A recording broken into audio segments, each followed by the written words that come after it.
ആനക്കൊമ്പ് പിടികൂടി ആനക്കൊമ്പ് കൈവശം വെച്ചതിന് കേസ് എന്നതുൾപ്പെടെയുള്ള ഒരുപാട് വാർത്തകൾ കേട്ടിട്ടുണ്ടല്ലേ. ആനക്കൊമ്പ് വേട്ട എന്ന് പറയുന്നത് തന്നെ വലിയ കുറ്റകൃത്യമാണ്. ശരിക്കും നമുക്ക് എല്ലാവർക്കും അറിയാവുന്ന കാര്യമാണ്. പക്ഷേ നമ്മുടെ വയനാട് കളക്ടറേറ്റിലെ ആനക്കൊമ്പ് കാരണം ഇപ്പോൾ വലിയൊരു പുലിവാലൊക്കെ പിടിച്ചു നിൽക്കുകയാണ്. കാരണം ഈ വയനാട് കളക്ടറുടെ ചേംബറിൽ ഒരു ആനക്കൊമ്പ് ഇങ്ങനെ സ്ഥാപിച്ചിട്ടുണ്ട്. നമ്മൾക്ക് പലപ്പോഴും ഈ അവരുടെ പ്രസ് മീറ്റ് ഒക്കെ വരുമ്പോഴത്തേക്കും കാണാൻ പറ്റും ഈ കളക്ടറിന്റെ പുറകുവശത്തായിട്ട് ഇങ്ങനെ ആനക്കൊമ്പ് ഇരിക്കുന്നത്. ഈ ആനക്കൊമ്പ് ഇപ്പോൾ ഒരു വിവാദ വിഷയമായി മാറിയിരിക്കുകയാണ്. ആനക്കൊമ്പുകൾ ഇത്തരത്തിൽ പ്രദർശിപ്പിക്കുന്നത് നിയമവിരുദ്ധമാണെന്ന് കാണിച്ച് മടക്കിമല സ്വദേശിയായ അബ്ദുറഹ്മാൻ വനം വിജിലൻസിന് പരാതി നൽകിയിരുന്നു. ഇത് സർക്കാർ ഉത്തരവിന്റെ അടിസ്ഥാനത്തിലാണ് ആനക്കൊമ്പുകൾ സ്ഥാപിച്ചിരിക്കുന്നത് എന്നാണ് പ്രാഥമിക അന്വേഷണത്തിൽ വ്യക്തമായിട്ടുള്ളത്. വയനാട് ജില്ലാ രൂപീകരണത്തിന്റെ 25ാം വാർഷികത്തോടനുബന്ധിച്ച് അന്നത്തെ ജില്ലാ കലക്ടറായിരുന്ന വിശ്വാസ് മേത്ത മുൻകൈയെടുത്താണ് 1995-ൽ കലക്ടറുടെ ചേംബറിൽ ആനക്കൊമ്പുകൾ സ്ഥാപിച്ചത്. മേപ്പാടിയിലെ പ്ലാനറായ കുരുവിള ജോസഫാണ് ഇത് ഡിസൈൻ ചെയ്തത്. സർക്കാർ ഉടമസ്ഥതയിലുള്ള പ്രിയദർശിനി എസ്റ്റേറ്റിൽ വീണുകിടന്ന ഈട്ടുതടികൾ കൊണ്ടുവന്ന് അതിൽ വെള്ളി ഉപയോഗിച്ച് ആനക്കൊമ്പുകൾ ഉറപ്പിക്കുകയായിരുന്നു. മേപ്പാടിയിലെ പോഡാർ പ്ലാന്റേഷൻസും കുരുവിള ജോസഫുമാണ് ഇതിന്റെ ചെലവുകൾ വഹിച്ചത്. ഈ ആനക്കൊമ്പുകൾക്ക് പിന്നിൽ മറ്റൊരു രസകരമായ കഥ കൂടിയുണ്ട്.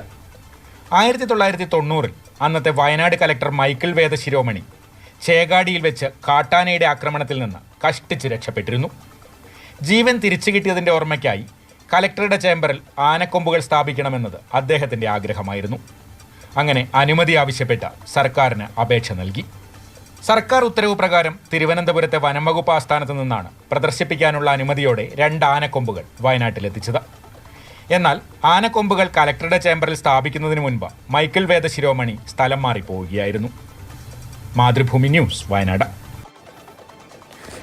കമലാണ് നമ്മുടെ കൂടെയുള്ളത്. കമൽ, ശരിക്കും ആനക്കൊമ്പിന് വലിയ ചരിത്രമൊക്കെ ഉണ്ട്. കമൽ പറഞ്ഞ ഇപ്പോഴും കേട്ടതാണ്. എന്നാലും ഇങ്ങനെ ഒരു ആനക്കൊമ്പൊക്കെ അവിടെ സ്ഥാപിക്കണമെങ്കിൽ ബന്ധപ്പെട്ടവരുടെ എല്ലാം അനുമതിയൊക്കെ വാങ്ങേണ്ടതായിട്ടുണ്ട്. സർക്കാരിന്റെ അനുമതിയൊക്കെ ഉണ്ട് എന്ന് പറയുമ്പോഴും എന്തുകൊണ്ടാണ് ഇപ്പോൾ ഇങ്ങനെ ഒരു പരാതി മുന്നിലേക്ക് വന്നപ്പോൾ അതിലൊരു അന്വേഷണം ഉണ്ടാകുന്നത്?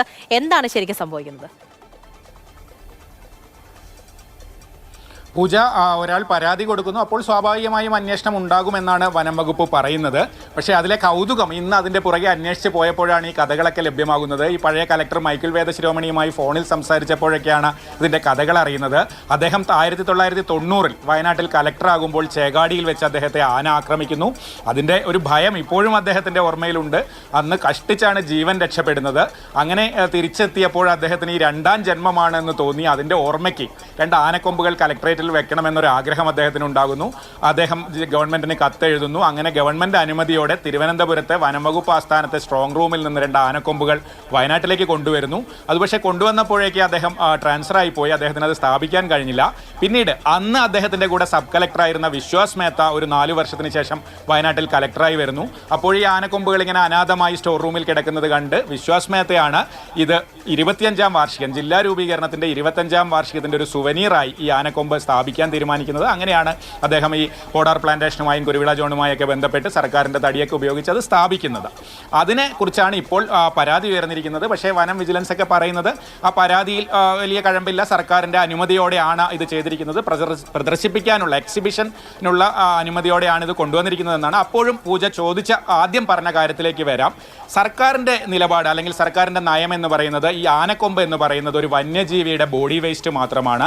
അതിനൊരു വാല്യൂ ഇല്ല. അല്ലെങ്കിൽ അതുകൊണ്ടാണ് അതിൻ്റെ ട്രേഡും പ്രദർശനവും ഒക്കെ സർക്കാർ നിരോധിച്ചിരിക്കുന്നത്. സാധാരണ ആനക്കൊമ്പ് പിടികൂടിയാൽ ട്രഷറിയിൽ സൂക്ഷിക്കും. അവിടെ നിറയുമ്പോൾ അത് കത്തിച്ച് കളയുകയാണ് ചെയ്യുന്നത്. കാരണം അതിനൊരു മൂല്യമില്ല എന്നതാണ് ഈ ഭരണകൂടത്തിൻ്റെ, സ്റ്റേറ്റിൻ്റെ നിലപാട്. അങ്ങനെയുള്ളപ്പോൾ സ്റ്റേറ്റിൻ്റെ ഒരു പ്രധാന ഭരണസിരാ കേന്ദ്രത്തിൽ ഇത് പ്രദർശിപ്പിക്കുന്നതിൽ ഒരു ഔചിത്യക്കുറവുണ്ട്. അത് ശരിയല്ല, അത് സർക്കാർ അങ്ങനെ ഒരു പ്രദർശിപ്പിക്കുന്നത് ശരിയല്ല എന്ന വാദം ശക്തമായി തന്നെ നിലനിൽക്കുന്നുണ്ട്. അത് പരിസ്ഥിതി സംഘടനകളും പരിസ്ഥിതി പ്രവർത്തകരൊക്കെ മുമ്പേ പറയുന്നതാണ്.